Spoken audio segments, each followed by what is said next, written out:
আসসালামু আলাইকুম।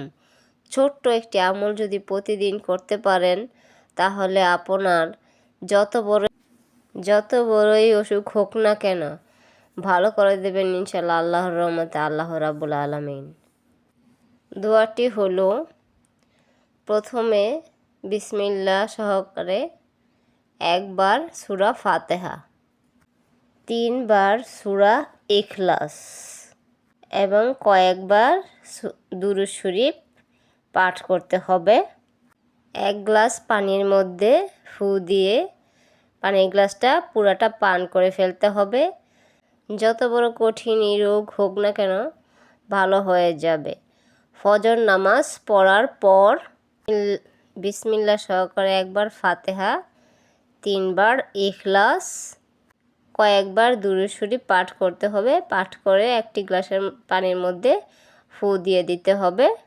আর 1 গ্লাস পানি পুরোটা পান করলে ইনশাল্লাহ আল্লাহর রহমতে যত বড় কঠিন রোগ হোক না কেন সব ভালো হয়ে যাবে।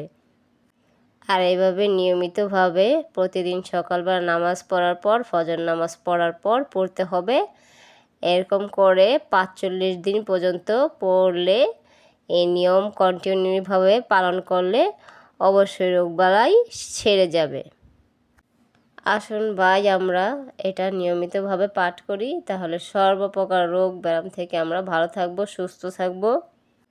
তো ভিডিওটি ভালো লাগলে শেয়ার করে দিন, এতে আপনার অনেক সওয়াব হবে এবং অসংখ্য মানুষ জানতে পারবে এবং শিখতে পারবে ও আমলটি করতে পারবে। এতে আপনার অনেক নেক আমল আপনার খাতায় লেখা হবে, আপনি অনেক নেকির অংশীদারি হবেন। আমার প্রাণপ্রিয় ভাই ও বোনেরা, আসুন আমলটি আমরা পালন করি এবং অপর ভাইদের জানিয়ে দেই। তো সবাই ভালো থাকুন, সুস্থ থাকুন এই কামনা করি। আবার নতুন নতুন ভিডিও নিয়ে আপনাদের মাঝে চলে আসব। সেই পর্যন্তই সবাই ভালো থাকুন, সুস্থ থাকুন। আল্লাহ হাফেজ।